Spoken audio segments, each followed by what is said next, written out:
Hello বন্ধুরা, আশা করি তোমরা সবাই ভালো আছো। তো আজ আমরা একটা খুব ছোট্ট এবং খুব ইম্পর্টেন্ট টপিক নিয়ে আলোচনা করব, যেটার নাম হলো সেল। ঠিক আছে? তো সর্বপ্রথম আমরা জানবো সেল কি, এবং বাকি ইম্পর্টেন্ট পয়েন্টগুলো আমরা আগে আগে আলোচনা করব। ঠিক আছে? তো সর্বপ্রথম সেল হচ্ছে, যেটাকে বলা হয়, সেলকে বলা হয় structural and functional unit of our body. তো সেলকে আমরা কি বলি? Structural and functional unit of our body. Okay, এই কথাটার মানে হচ্ছে আমাদের যে টোটাল যে আমাদের হিউম্যান বডি তৈরি হয় আমাদের সেল দিয়ে। যেমন কোনো ঘর তৈরি করতে ইটের প্রয়োজন হয় না, অনেকগুলো ইট একত্রে লেগে একটা বাড়ি তৈরি করে, ঠিক তেমন অনেকগুলো সেল একসাথে একসাথে একের পর এক তৈরি করে একটা মানুষের শরীর তৈরি করে।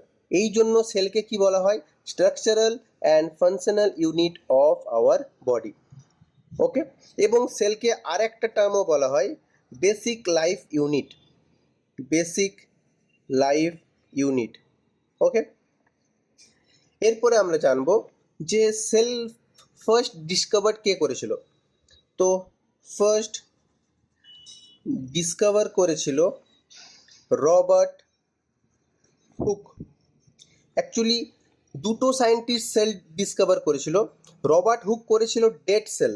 সর্বপ্রথম ডেড সেলকে কে ডিসকভার করে? Robert Hooke. অ্যান্ড যদি বলে লাইফ সেলকে কে ডিসকভার করে, সেটা হচ্ছে অ্যান্টিভন লিউয়েনহুক। অ্যান্টিভন লিউয়েনহুক কী করেছিল?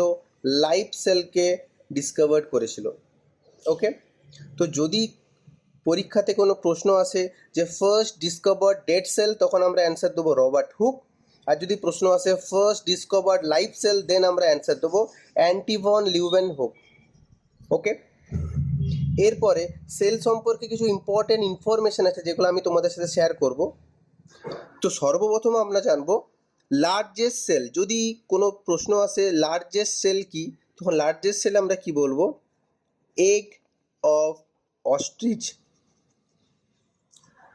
অস্ট্রিচ ওয়ান টাইপ অফ পাখি বলা হয় অস্ট্রিচকে। তো এই যে অস্ট্রিচ পাখি আছে, এই পাখির যে ডিম, এই ডিমটা হচ্ছে লার্জেস্ট সেল। টোটাল টোটাল ওয়ার্ল্ডের মধ্যে যদি জিজ্ঞেস করে লার্জেস্ট সেল কি, তখন আমরা বলবো এগ অফ অস্ট্রিচ। ওকে, এবং যদি জিজ্ঞেস করে স্মলেস্ট সেল কি, স্মলেস্ট সেলকে বলা হয় মাইকোপ্লাজম। ওকে, এত অবধি কোনো ডাউট নেই আশা করি। এরপরে আছে largest cell in human being. এবার যদি হিউম্যান বডির ওপর জিজ্ঞেস করে largest cell of human being, then আমরা কি অ্যান্সার দেবো? ওভা। এবং যদি জিজ্ঞেস করে smallest cell in human being, smallest সেলে আমরা কি অ্যান্সার দেবো? Sperm. Okay, largest cell in human being ova. Ova হচ্ছে ফিমেলের বডিতে থাকে, মেলের বডিতে তো ওভা থাকে না। তো একটা প্রশ্ন আসতে পারে যে largest cell in human being but ফিমেলে হচ্ছে ওভা, আর যদি লার্জেস্ট সেল ইন মেল জিজ্ঞেস করে, তখন আমরা নাম দেবো নিউরন। ওকে, এবং smallest cell in human being sperm. Sperm তো মেয়েদের থাকে না, স্পার্ম থাকে মেলদের ক্ষেত্রে, ফিমেলদের বডিতে স্পার্ম পাওয়া যায় না। তো যদি প্রশ্ন আসে স্মলেস্ট সেল ইন ফিমেল, দেন আমরা অ্যান্সার দেবো প্লেটলেটস। ওকে, তো এইগুলো কিছু ছিল ইম্পর্টেন্ট কিছু ইনফরমেশন, যেগুলো তোমাদের মনে রাখতে হবে এক্সাম পয়েন্ট ভিউতেও এবং তোমাদের থিওরিটিক্যাল নলেজের ক্ষেত্রেও। ওকে, এরপরে আমরা আলোচনা করব পার্টস অফ হিউম্যান সেল। এতক্ষণ আমরা কি জানলাম? সেল কি। এরপর আমরা জানবো কি কি পার্ট নিয়ে একটা কমপ্লিট সেল তৈরি হয়। ঠিক আছে, মেনলি সেলের তিনটে পার্ট থাকে। এক নম্বর পার্টকে বলছি আমরা সাইটোপ্লাজম, সেকেন্ড নাম্বার পার্টকে বলছি আমরা cell membrane, and third number পার্টকে বলছি আমরা নিউক্লিয়াস। ওকে, তো cytoplasm, cell membrane and nucleus, এই তিনটে পার্ট নিয়ে আমাদের টোটাল হিউম্যান সেল তৈরি হয়। তো একে একে আমরা প্রত্যেকটা পয়েন্ট নিয়ে আলোচনা করব। ওকে, ফার্স্টে আমরা আলোচনা করব হোয়াট ইজ সেল মেমব্রেন। তো আমরা আগে সেল মেমব্রেন সম্পর্কে জানবো, তারপরে আমরা যাব সাইটোপ্লাজমে, তারপরে আমরা যাব নিউক্লিয়াসে। ওকে, তো first of all what is cell membrane? Membrane মানে বুঝতে পারছো প্রত্যেকটা জিনিসের কিন্তু একটা আউটার লেয়ার থাকে, তাই না? তো সেল মেমব্রেন হচ্ছে কোনো একটা সেলের আউটার লেয়ারকে বলা হচ্ছে সেল মেমব্রেন। ধরো এইটা যদি একটা সেল হয়, তো এই যে সেলের যে আউটার একটা লেয়ার দেখতে পাচ্ছ, এই লেয়ারটাকে আমরা নাম দেব সেল মেমব্রেন। এটাকে আরেক নাম বলা হয়, এটাকে প্লাজমা মেমব্রেনও বলা হয়। ওকে, এটাকে সেল মেমব্রেনও বলতে পারি, অথবা এটাকে আমরা প্লাজমা মেমব্রেনও বলতে পারি। ওকে, তো what is cell membrane? The cell membrane is a bag-like structure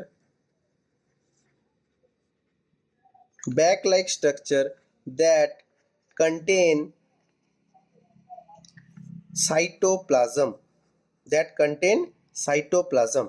তো সেল মেমব্রেন এমন একটা structure like a bag like structure, যেটা কি করছে, এই যে সাইটোপ্লাজমের কথা বলেছিলাম, সাইটোপ্লাজমকে কন্টেন করছে বা সাইটোপ্লাজমকে ধরে রাখছে।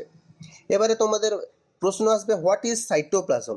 তো সাইটোপ্লাজম দুটো পার্ট নিয়ে গঠিত, একটা হচ্ছে cytosol and one is cell organelles. Okay, তো সাইটোপ্লাজম দুটো পার্ট নিয়ে গঠিত, একটা cytosol and one is cell organelles. Okay, এইটুকু এখন জেনে রাখো, পরে যখন আমরা সাইটোপ্লাজমকে পড়বো তখন এইটা ব্যাপারে আরো একটু ভালো করে জানবো। তো মেনলি সেল মেমব্রেন কি করছে, আমাদের সাইটোপ্লাজমকে ধরে রাখছে এবং সেলের আউটার মোস্ট লেয়ার কি, outermost layer outermost layer of cell যদি জিজ্ঞেস করে আমরা কি বলবো, সেল মেমব্রেন। ওকে, এবং কি cell membrane is it is made up of phospholipid and glycoprotein. তো আমাদের যে সেল মেমব্রেনটা ফসফোলিপিড দ্বারা এবং গ্লাইকোপ্রোটিন দ্বারা তৈরি হয়। ওকে, নেক্সট আমরা দেখব ইট is A semi permeable membrane. Semi permeable membrane, semi permeable membrane বলতে এই সেল মেমব্রেনের থ্রু কিছু পরিমাণ সলভেন্ট বা বলতে পারো কিছু আয়ন, কিছু নিউট্রিয়েন্ট সেলের বাইরে এবং সেলের বাইরের থেকে ভেতরে এবং সেলের ভেতরে থেকে বাইরে প্রবেশ করতে পারে। এই সেল মেমব্রেনের থ্রু কিছু আয়ন বলতে পারো, কিছু সলভেন্ট বলতে পারো, কিছু পার্টিকেল বলতে পারো, সেলের বাইরে থেকে সেলের ভেতরে এবং সেলের ভেতর থেকে সেলের বাইরে প্রবেশ করতে পারে। এই জন্য বলা হয় ইট is A semi permeable membrane. সব কিছু প্রবেশ করতে পারে না, কিছু স্পেসিফিক পার্টিকেল আছে, কিছু স্পেসিফিক আয়ন আছে যেগুলো সেলের বাইরে এবং সেলের ভেতরে প্রবেশ করতে পারে, সেই জন্য সেল মেমব্রেনকে কি বলা হয়, semi permeable membrane. Okay, and the last point, cell membrane is responsible for protection of cell.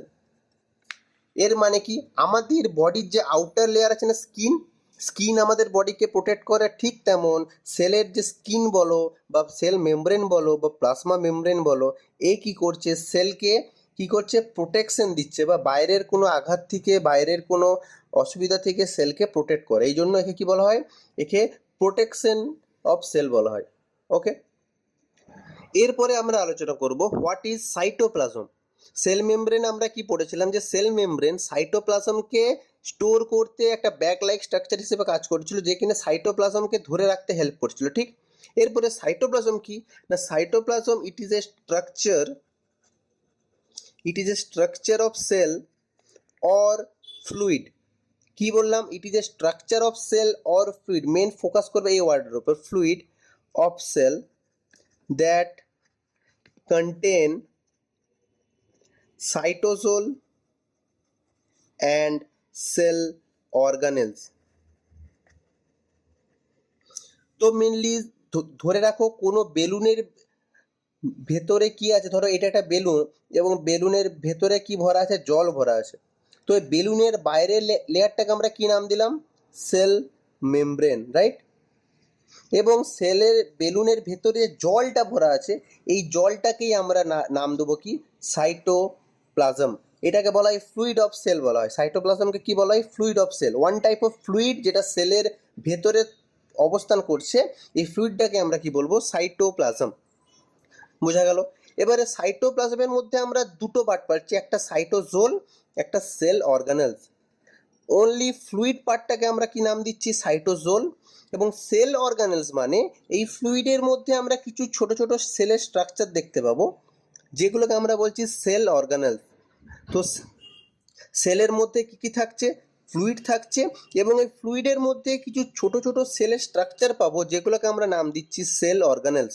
তো সেল অর্গানেলসের মধ্যে কি কি আছে দেখো, এবার আমরা বলছি। এরপর আমরা কি পড়বো?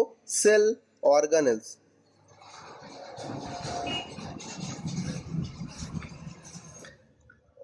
তো সেল অর্গানেলস কি না, এ স্মল ইউনিট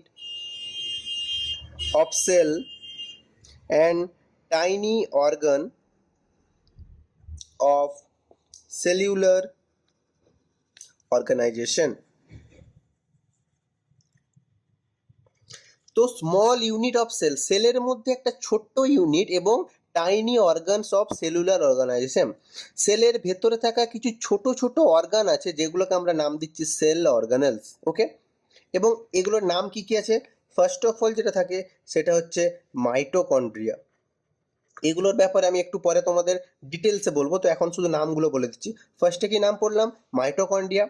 সেকেন্ডে আমরা নাম পড়বো রাইবোসোমস। 3 নম্বরে আমরা পড়বো এন্ডোপ্লাজমিক রেটিকিউলাম। Endoplasmic reticulum. 4 নম্বরে আমরা পড়বো লাইসোসোমস। 5 নম্বরে আমরা পড়বো গলগি বডি, বা এটাকে গলগি অ্যাপারেটাসও বলা হয়। এবং 6 নম্বরে আমরা পড়বো নিউক্লিয়াস। তো আমরা এখানে 6 ধরনের সেল অর্গানেলসের নাম বললাম: mitochondria, ribosomes, endoplasmic reticulum, lysosome, Golgi body and end of the final nucleus. এই 6 ধরনের মেন সেল অর্গানেলস দেখতে পাওয়া যায়, যেগুলো সেলের, ধরো এটা আমাদের একটা সেল, রাইট? এটাকে আমরা কি বলছি? Plasma membrane. সেলের ভেতরে কি থাকে বললাম? একটা ফ্লুইড ভরা থাকে, রাইট? এটা হচ্ছে ফ্লুইড, যেটার নাম হলো সাইটোজোল। এবং এই ফ্লুইডের মধ্যে কিছু আমরা সেল দেখতে পাবো, ছোট ছোট টাইনি কিছু সেলুলার অর্গান দেখতে পাবো, যেগুলোকে আমরা কি বলছি? Sell organelles. ওকে, এরপর আমরা প্রত্যেকটা সেল অর্গানেলসকে আলাদা আলাদা করে ডিটেলসে জানবো। তো ফার্স্ট অফ অল আমরা পড়বো মাইটোকন্ড্রিয়া। তো মাইটোকন্ড্রিয়াকে কি বলা হয় না, একে বলা হয় power house of cell. Okay, তো মাইটোকন্ড্রিয়াকে কি বলা হয়? Power house of cell. এবং একে বলা হয় ইঞ্জিন অফ সেল। সেলের ইঞ্জিন, পাওয়ার হাউস, রান্নাঘর বলতে পারো, সমস্ত একটাই নাম বলা হয়, যাকে বলা হয় মাইটোকন্ড্রিয়া। মাইটোকন্ড্রিয়াটা খানিকটা এইভাবে দেখতে, আমি জাস্ট একটা ছবির মাধ্যমে তোমার দেখাচ্ছি। এইভাবে একটা মাইটোকন্ড্রিয়া দেখতে হয়। Okay, it is a structure of mitochondria. তো মাইটোকন্ড্রিয়াকে কি বলা হচ্ছে? Power house of cell. মানে মাইটোকন্ড্রিয়ার মধ্যে, তোমরা জানো আমাদের যেমন বাড়ির মধ্যে রান্নাঘর থাকে, রান্নাঘরে রান্না হয় এবং সেটাকে খেয়ে আমরা বেঁচে থাকি, ঠিক তেমন সেলের রান্নাঘর বলো, পাওয়ার হাউস অফ সেল বলো, যাকে বলা হয় মাইটোকন্ড্রিয়াকে, এর মধ্যে কি হয়? মাইটোকন্ড্রিয়া এনার্জি প্রডিউস করতে হেল্প করে, এবং যার জন্য একটা সেল বেঁচে থাকতে পারে। একে তোমরা সেলের রান্নাঘরও বলতে পারো। ওকে, তো মাইটোকন্ড্রিয়াকে কি বলা হচ্ছে? Power house of cell. Okay, next number কি বলবো? রাইবোজোমস। রাইবোজোমসকে কি বলা হয় না, প্রোটিন ফ্যাক্টরি বলা হয়। কি বলা হয়? Protein factory. যদি জিজ্ঞেস করে সেলের মধ্যে প্রোটিন ফ্যাক্টরি কাকে বলা হয়? রাইবোজোম। ফ্যাক্টরি মানে বুঝতে পারছো, যেখানে প্রোটিন তৈরি হয়। সেলের মধ্যে কোন পার্ট প্রোটিন তৈরি করে? রাইবোজোম। এই জন্য রাইবোজোমকে প্রোটিন ফ্যাক্টরি বলা হয়। ওকে, এবং রাইবোজোমস অফ নিউরন সেল, যে আমরা নিউরনের কথা সবাই জানো, neuron is a one type of cell. তো নর্মাল সেলের ক্ষেত্রে নাম হচ্ছে রাইবোজোম, বাট এই রাইবোজোম যদি নিউরনের মধ্যে থাকে, তখন শুধু তার নামটা চেঞ্জ হয়ে কি হচ্ছে? known as Michel's granules. Measles গ্র্যানুলস কিছু না, রাইবোজোমসই, বাট যখন এটা নিউরনের মধ্যে কোনো রাইবোজোম প্রেজেন্ট থাকছে তখন সেটার নাম শুধু চেঞ্জ হয়ে যাচ্ছে মিসেলস গ্র্যানুলস। যেমন তোমাদের বাড়িতে একটা আলাদা নাম থাকে, বাইরে গেলে একটা আলাদা নাম থাকে, ঠিক তেমন যখন এমনি নর্মাল সেলের মধ্যে পাওয়া যাচ্ছে আমরা বলছি রাইবোজোমস, এবং যখন সেই রাইবোজোমটা কোনো নিউরনের মধ্যে প্রেজেন্ট থাকছে সেটার নাম চেঞ্জ হয়ে শুধু নাম হয়ে যাচ্ছে মিসেলস গ্র্যানিউলস। তো যদি কেউ তোমায় জিজ্ঞেস করে হোয়াট ইজ মিসেল গ্র্যানিউলস, তো তোমরা কনফিউজ হবে না, তোমরা কি বলবে যে Nissl granules is the ribosomes of neuron cell which are called as protein factory, বা যেখানে প্রোটিন তৈরি হয়। ওকে, 3 নম্বরে আমরা যাব এন্ডোপ্লাজমিক রেটিকিউলাম। ওকে, 3 নম্বরে আমরা কি পড়বো? Endoplasmic reticulum. এন্ডোপ্লাজমিক রেটিকুলামকে কি বলা হচ্ছে না, a skeletal support of cell. Okay, endoplasmic রেটিকুলামকে কি বলা হচ্ছে? Skeletal support of cell. এটা কি কাজ না, ইট ইজ রেসপন্সিবল ফর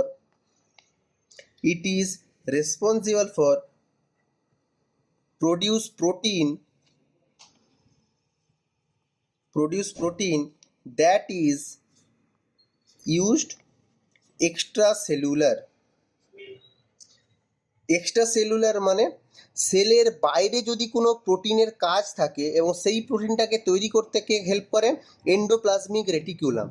তো সেলের বাইরে যদি কোনো প্রোটিন তৈরি করতে কে হেল্প করে? Endoplasmic reticulum. সেলের ভেতরে কে প্রোটিন তৈরি করতে হেল্প করে? রাইবোজোম। এবং এই এন্ডোপ্লাজমিক রেটিকুলামকে আবার 2 ভাগে ভাগ করা হয়, একটা হচ্ছে রাফ এন্ডোপ্লাজমিক রেটিকুলাম আর একটা হচ্ছে স্মুথ এন্ডোপ্লাজমিক রেটিকুলাম। এটা আর কিছু না, যে এন্ডোপ্লাজমিক রেটিকুলামের মধ্যে রাইবোজোম প্রেজেন্ট থাকবে সেটাকে বলা হচ্ছে রাফ, যার মধ্যে কোনো রাইবোজোম থাকবে না সেটাকে বলা হচ্ছে স্মুথ।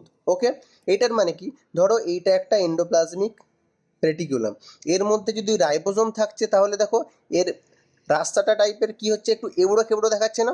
এই জন্য present of ribosome in the endoplasmic reticulum is called rough endoplasmic reticulum, and without ribosome it is called smooth endoplasmic reticulum. So যদি কোনো এন্ডোপ্লাজমিক রেটিকুলামের উপর রাইবোজোম প্রেজেন্ট থাকছে তখন আমরা সেটাকে রাফ এন্ডোপ্লাজমিক রেটিকুলাম বলছি।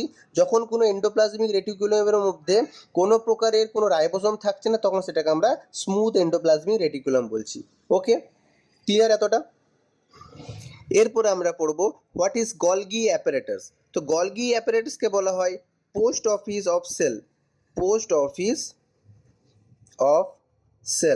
ওকে, পোস্ট অফিস কেন বলা হচ্ছে? আমরা পোস্ট অফিসে কি করি, আমরা কোনো চিঠি দেওয়া হয় এবং পোস্ট অফিসরা সেই চিঠিটাকে প্যাক করে একটা অন্য স্থানে পাঠাতে হেল্প করে, ঠিক তেমন গলগি অ্যাপারেটাস হচ্ছে it packed and transport the protein. Okay, protein আমাদের কে তৈরি করছিল? রাইবোজোম। সেই তৈরি করা প্রোটিনটাকে প্যাকড করে এবং ট্রান্সপোর্ট করা মানে সেলের বাইরে যদি পাঠাতে হয় সেই ক্ষেত্রে হেল্প করছে গলগি অ্যাপারেটাস। এই জন্য গলগি অ্যাপারেটাসকে বলা হয় post office of cell. Clear? 5 number আমরা যাব লাইসোজোম। লাইসোজোমকে কি বলা হয় জানো? Suicidal bag of cell. তো লাইসোজোমকে আমরা কি বলছি? Suicidal bag of cell. কেন? Because due to present of hydrolytic enzyme. তো লাইসোজোমের মধ্যে ওয়ান টাইপ অফ এনজাইম থাকে যেটাকে আমরা বলি হাইড্রোলাইটিক এনজাইম। এই এনজাইমটার জন্য লাইসোজোমকে কি বলা হয়? সুইসাইডাল ব্যাগ বলা হয়। ওকে, যখন কোনো সেল বা সেল অর্গানেলস ঠিকঠাক করে কাজ করতে পারে না সেই সময় লাইসোজোম সেই পার্টিকুলার সেলটাকে কি করে? ডেস্ট্রয় করে দেয়। কি বললাম? When cell or cell organelles are non working, then it destroy the cell. So when cell or cell organelles are non-working, then it destroy the cell. যখন সেলের মধ্যে কোনো সেল বা সেল অর্গানে ঠিকঠাক তাদের কাজ করতে পারে না, সেই সময় লাইসোজোম সে পার্টিকুলার সেল বা সেল অর্গানেলের কাছে গিয়ে সে পার্টিকুলার সেলটাকে ডেস্ট্রয় করে দেয় বা ধ্বংস করে দেয়। এই জন্য লাইসোজোমকে সুইসাইডাল ব্যাগ অফ সেল বলা হয়। ক্লিয়ার? তো আমরা এরপর আলোচনা করব নিউক্লিয়াসের ব্যাপারে, at the end of the cell organelles. তো নিউক্লিয়াসকে বলা হয় আমাদের main centre of the cell, or বলতে পারো ব্রেন অফ দ্য সেল। তো মেল নিউক্লিয়াসকে একটা টার্ম বলা হয় যেটাকে বলা হয় controller of the cell or brain of the cell. Okay, brain of the cell কাকে বলা হয়? আমাদের নিউক্লিয়াসকে। নিউক্লিয়াসের মধ্যে কি থাকে? It have genetic material, it have genetic material like DNA. তো নিউক্লিয়াসকে কি বলা হচ্ছে? কন্ট্রোলার অফ দ্য সেল আর brain of the cell. And নিউক্লিয়াসের মধ্যে কি থাকছে? আমাদের ডিএনএ থাকছে। ওকে, এবং যদি আমি একটা ওভারঅল সেলের ফিগার ড্র করি, তো দেখো অ্যাজ এ এক্সাম্পল ধরে নাও এটা একটা সেল মেমব্রেন। ওকে, সেল মেমব্রেনের ভেতর যেটা মেন বললাম সেলের ব্রেন, সেটাকে কি বলা হচ্ছে? নিউক্লিয়াস। এটা ধরো নিউক্লিয়াস। সেলের মধ্যে যেটা পাওয়ার হাউস অফ সেল কি বলেছিলাম? পাওয়ার হাউস অফ সেল হচ্ছে মাইটোকন্ড্রিয়া। সেলের মধ্যে কিছু প্রোটিন ফ্যাক্টরি থাকে যেগুলোকে আমরা নাম দিচ্ছি রাইবোজোম। এরকম গোল গোল ছোট ছোট রাইবোজোম পাওয়া যায়। সেলের সুইসাইডাল ব্যাগ কাকে বলেছিলাম? লাইসোজোম। ওকে, এবং সেলের মধ্যে কি বলেছিলাম একটা স্ট্রাকচার পাওয়া যায় এন্ডোপ্লাজমিক রেটিকিউলাম। যদি এন্ডোপ্লাজমিক রেটিকুলামের মধ্যে রাইবোজোম থাকে সেটাকে বলবো রাফ এন্ডোপ্লাজমিক রেটিকুলাম, যদি রাইবোজোম না থাকে তখন সেটাকে আমরা বলবো স্মুথ এন্ডোপ্লাজমিক রেটিকুলাম। ওকে, এবং আরেকটা স্ট্রাকচার পেয়েছিলাম যে স্ট্রাকচারটার নাম ছিল গলগি কমপ্লেক্স। গলগি কমপ্লেক্সকে আমরা কি বলেছিলাম? Post office of cell. মানে এই রাইবোজোম যে প্রোটিন সিনথেসিস করছে, এই প্রোটিন এটা কি হচ্ছে? রাইবোজোম। রাইবোজোম যে প্রোটিন সিনথেসিস করে সে প্রোটিনটাকে প্যাক করে এবং সেলের যদি বাইরে পাঠাতে হয় সেক্ষেত্রে হেল্প করছে আমাদের গলগি কমপ্লেক্স। ওকে, গলগি কমপ্লেক্স। এবং আমাদের বাইরের যে আউটার লেয়ারটা সেটার নাম কি বলেছিলাম? Cell membrane. ওকে, তো এই ছিল আমাদের টোটাল ইনফরমেশন অ্যাবাউট সেল। যদি এই ইনফরমেশন তোমাদের ভালো লেগে থাকে অবশ্যই ক্লাসটাকে শেয়ার করো তোমাদের বন্ধুদের সাথে, ভিডিওটা লাইক অবশ্যই করো, এবং তোমাদেরকে বলছি যদি তোমাদের কোনো ডাউট থাকে তোমরা কিন্তু কমেন্টে আমাদের জানাতে পারো। ওকে, থ্যাংক ইউ।